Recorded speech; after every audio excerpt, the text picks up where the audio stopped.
Everyone, how are you? कैसे हैं आप सभी? जय श्री कृष्णा, राधे राधे। आज की इस वीडियो में हम डिस्कस करने वाले हैं chemical nature of insecticide. Insecticide का केमिकल नेचर और उनके टाइप्स। जो इंसेक्टिसाइड है उनके केमिकल नेचर के बेस के ऊपर ही उनके टाइप्स को डिस्कस करेंगे। तो आइए स्टार्ट करते हैं वीडियो हमारी रहने वाली है types of pesticides on the basis of their chemical nature। Chemical nature जो केमिकल्स हैं ये कितने टाइप के होंगे? ये सिर्फ और सिर्फ दो टाइप के होंगे। कौन कौन से? एक तो होंगे ऑर्गेनिक टाइप के, और दूसरे हमारे पास देखने को मिलेंगे इनऑर्गेनिक टाइप के केमिकल्स हमें देखने को मिलेंगे। जो ऑर्गेनिक टाइप के केमिकल्स हैं उनमें कौन कौन से केमिकल्स आ जाएंगे, और जो इनऑर्गेनिक टाइप के केमिकल्स हैं इनमें कौन कौन से केमिकल आएंगे। इनऑर्गेनिक टाइप के अंदर जो एलिमेंटल बेस्ड केमिकल हैं वो रहने वाले, जैसे कि फ्लोरीन, ठीक है, जिंक, आर्सेनिक, ये रहने वाले। और ऑर्गेनिक वाले के अंदर हमारे पास दो तरीके के फर्दर हम जो स्टडी करेंगे, जो ऑयल बेसिस रहेंगे और कुछ फ्यूमिगेंट्स रहेंगे। ऑयल बेसिस और फ्यूमिगेंट्स रहने वाले। तो सबसे पहले हम डिस्कस करते हैं वन बाय वन, जो हम इनकी डिस्कशन करेंगे। इनऑर्गेनिक टाइप के केमिकल्स की डिस्कशन करेंगे। इनऑर्गेनिक टाइप के केमिकल्स कौन कौन से होते हैं, किस तरीके के होते हैं, किसको ये अफेक्ट करते हैं, इनके बारे में हम डिस्कस करने वाले। इनऑर्गेनिक कंपाउंड, तो सबसे पहले जो इनऑर्गेनिक कंपाउंड है वो कौन से होते हैं? इनऑर्गेनिक कंपाउंड ऐसे कंपाउंड होते हैं जो फॉस्फोरस, सल्फर, जिंक, इन चीज़ों से बने होते हैं। एलिमेंटल कंपाउंड को इनऑर्गेनिक कंपाउंड बोला जाता है। अब यहाँ पे अगर हम डिस्कस करें तो सबसे पहले हमारे पास आ जाता है arsenical, fluorine compound, sulphur compound, zinc है, फॉस्फोरस कंपाउंड है, बोरोन कंपाउंड है, थैलियम कंपाउंड है और सोडियम कंपाउंड है। तो सबसे पहले हमारे पास आ जाता है आर्सेनिकल कंपाउंड। आर्सेनिकल कंपाउंड ऐसा कंपाउंड है जो किससे बना होता है? आर्सेनिक से बना होता है। इसके अंदर किस चीज़ का मिक्सचर हमें देखने को मिलता है? आर्सेनिक इसके अंदर ज़्यादा मिलती है, क्योंकि ये किस नेचर की है? पॉइजन नेचर की है। किस नेचर की देखने को मिलेगी? ये पॉइजन नेचर की। अब इसके बारे में एक खास बात ये है कि ये वाटर के अंदर तो इनसोल्यूबल है, ठीक है, इनसोल्यूबल इन वाटर में ये इनसोल्यूबल मिलती है। बट डाइजेस्टिव एंजाइम में ये डाइजेस्टिव एंजाइम या डाइजेस्टिव पाथ के अंदर ये सोल्यूबल है। अब ये सोल्यूबल है ऑफ किसका? इंसेक्ट का। तो इसके बेस पे ये क्या कर देती है? इंसेक्ट को किल कर देती है। बट इसका नुकसान है भाई, ये इंसेक्ट को किल तो कर रही है बट इसका नुकसान है। क्या नुकसान है? एक तो ये हार्मफुल इफेक्ट छोड़ देती है, हार्मफुल इफेक्ट छोड़ देती है, ठीक है, किसके ऊपर? इंसेक्ट्स के ऊपर। और दूसरा हार्मफुल इफेक्ट ये छोड़ देती है किसके ऊपर? प्लांट्स के ऊपर, ठीक है। प्लांट्स और इंसेक्ट दोनों के ऊपर ये हार्मफुल इफेक्ट छोड़ रही है, दोनों के ही ऊपर ये हार्मफुल इफेक्ट छोड़ रही है। अब ऐसा करने से बचाने के लिए क्या किया जाता है? इसको बेड की फॉर्म के अंदर यूज़ किया जाता है, ठीक है। बेड की फॉर्म के अंदर मतलब छोटे छोटे जैसे हम मछलियों को दाना डालते हैं ना, उस फॉर्म को हम बेड बोलते हैं। बेड की फॉर्म के अंदर इनको यूज़ किया जाता है to reduce harmful effect of arsenic. Arsenic का जो हार्मफुल इफेक्ट है ना, उसको कम करने के लिए इसको बेट की फॉर्म के अंदर यूज़ किया जाता है। यहाँ से अगर हम देखें तो कुछ पॉइजनस आर्सेनिक हमारे पास आते हैं, पॉइजन से भरे हुए, जैसे कैल्शियम आर्सेनेट, लिड आर्सेनिक, ठीक है, सोडियम आर्सेनेट,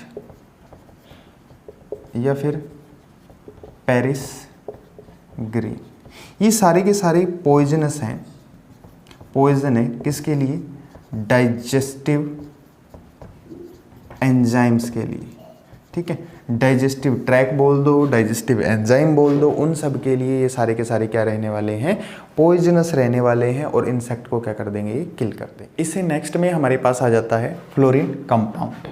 अब जो फ्लोरीन कंपाउंड है, इसके फायदे, वैसे तो ये आर्सेनिक से ज़्यादा बेटर माना गया है। ये भी पॉइजनस है, पॉइजन है। ये ना लीस्ट हार्मफुल इफेक्ट छोड़ता है प्लांट के ऊपर, इसीलिए इसको फायदेमंद माना गया। हार्मफुल इफेक्ट ऑन प्लांट, इसीलिए इसको कम हार्मफुल माना गया, फायदेमंद ज़्यादा माना गया प्लांट के लिए। It's depend on content of fluorine, it's depend upon amount of fluorine in, अगर हम बेट की फॉर्म के अंदर यूज़ कर रहे हैं तो बेट के अंदर, और केमिकल, जिस केमिकल को हम यूज़ कर रहे हैं उस केमिकल के अंदर जो फ्लोरीन की अमाउंट होगी वो डिपेंड करती है इसकी पॉइजनस पे, कि इसकी पॉइजनस कितनी ज़्यादा होगी। ये भी प्लांट के लिए हार्मफुल ही है वैसे, बट इसकी ज़्यादा कंसंट्रेशन नुकसानदायक है। ये सारे के सारे इंसेक्ट के स्टमक के अंदर मिक्स हो जाता है और उनके डाइजेस्टिव ट्रैक को ब्रेक कर देता है, जिससे वो मर जाते हैं, ठीक है। ये भी इंसेक्ट को क्या करने का काम करेगा? किल करने का काम करेगा। इट इज़ मोर एफिशिएंट बोला गया है, more efficient then arsenic. Arsenic से ज़्यादा एफिशिएंट है, आर्सेनिक से ज़्यादा फायदेमंद भी बताया गया है। तो इसका ये तो एक फ़ायदा हमें देखने को मिलेगा ही मिलेगा कि हम इसकी कंसंट्रेशन के बेसिस के ऊपर इसको यूज़ में ला सकते हैं और प्लांट को नुकसान से बचा भी सकते हैं। तो इसका ये फ़ायदा तो हमें देखने को मिलेगा ही मिलेगा। जो फ्लोरीन कंपाउंड है, इसकी मेन ड्रॉबैक ये है, मेन ड्रॉबैक, मेन ड्रॉबैक ये हमें इसकी देखने को मिलेगी कि ये फ्लॉकुलेंट है, फ्लॉकुलेंट है और फोलिएज को कवर कर लेता है, फोलिएज कवर कर लेता है। फ्लॉकुलेंट है और फोलिएज कवर करेगा, ये इसकी सबसे मेन ड्रॉबैक हमें देखने को मिलती है।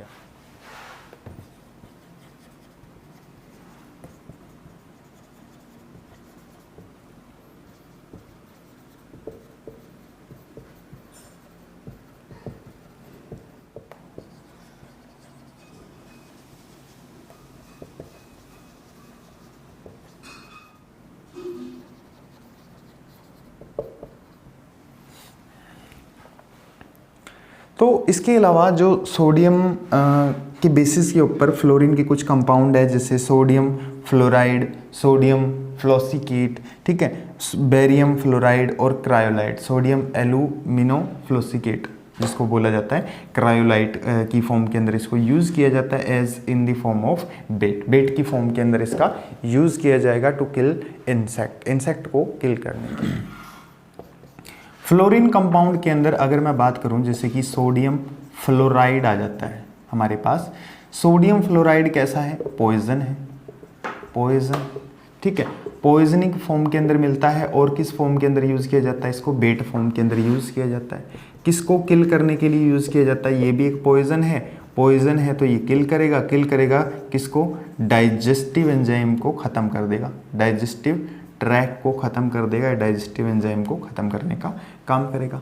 इंसेक्ट कौन कौन से रहने वाले हैं? इंसेक्ट जैसे रहने वाले हैं हमारे पास ग्रास होपर को ये ख़त्म करने का काम करेगा, ठीक है, और कट वर्म्स को ये ख़त्म करने का काम करेगा, कट वर्म्स इनको ये ख़त्म करने का काम करेगा। और इसको यूज़ कर लिया जाता है पॉइजन को as form of bait, bait की फॉर्म के अंदर यूज़ किया जाता है।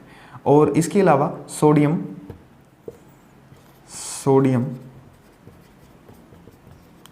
फ्लोरोसिलिकेट, ठीक है, स्पेलिंग मिस्टेक हो सकती है भाई। सोडियम फ्लोरोसिलिकेट एक ऐसा पॉइजन है जिसको सिर्फ और सिर्फ ज़्यादातर बेट की फॉर्म के अंदर यूज़ किया जाता है। ये भी ग्रास होपर को कंट्रोल करता है। ये भी किसको कंट्रोल करेगा? ग्रास होपर को कंट्रोल करेगा। इन दोनों में फ़ायदा ये कि अगर हम इनको डस्टेड करें आसपास, जो नेस्ट होते हैं ना, नेस्ट के आसपास डस्टेड करें तो उससे हमें ज़्यादा फ़ायदा मिलता है और प्लांट को नुकसान भी कम होता है। तो अगर नेस्ट जो होते हैं ना, नेस्ट मीन यहाँ पे है कि ग्रुप्स ऑफ इंसेक्ट, उनके आसपास अगर हम इनको डस्ट करें तो हमें ज़्यादा फ़ायदा मिलेगा और प्लांट को नुकसान कम होगा, जिससे इंसेक्ट कंट्रोल हो जाएंगे।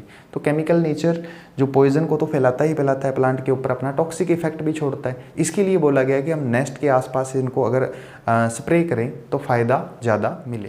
आगे हमारे पास आ जाते हैं सल्फ़र कंपाउंड। अब जो सल्फ़र है ये एक ऐसा एलिमेंट है जो बहुत ज़्यादा खतरनाक माना गया है। जो सल्फ़र, इसका जो टॉक्सिक इफेक्ट है ना, टॉक्सिक इफेक्ट है बहुत ज़्यादा है, मोर है। तो इसीलिए इसको यूज़ नहीं किया जाता, नॉट यूज्ड। क्योंकि रीज़न क्या है? रीज़न क्या है? इसका जो अफेक्ट है ना, एडवर्स इफेक्ट हमें देखने को मिलता है। एडवर्स इफेक्ट हमें देखने को मिलेगा प्लांट के ऊपर। अच्छा, ये क्या करेगा? पहला काम, एडवर्स इफेक्ट में पहला काम, ये जर्मिनेशन को अफेक्ट करेगा, जर्मिनेशन को अफेक्ट कर देगा। ठीक है, जर्मिनेशन के ऊपर प्रभाव डाल देगा। दूसरा, इसकी जो स्मेल होती है ना, बहुत ही गंदी फाउल स्मेल होती है।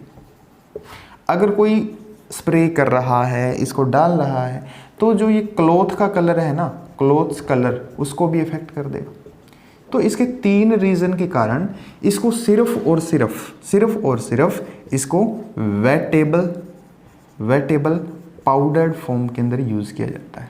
पाउडर्ड फॉर्म के अंदर इसका यूज़ किया जाता है, सिर्फ और सिर्फ इन्हीं रीज़न के कारण। जो मेन रीज़न ये रहने वाले हैं सल्फ़र के केस के अंदर। तो सल्फ़र के केस के अंदर अगर ये रीज़न मिलते हैं तो इसी को वेटेबल पाउडर की फॉर्म के अंदर यूज़ किया जाता है।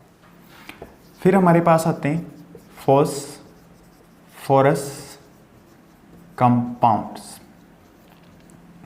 जो फॉस्फोरस कंपाउंड है, इनकी सुन लो, इनको यूज़ किया जाता है। इनके अंदर लगभग 2% वैसे तो जिंक देखने को मिलता है, 2% जिंक के साथ इनको यूज़ किया जाएगा।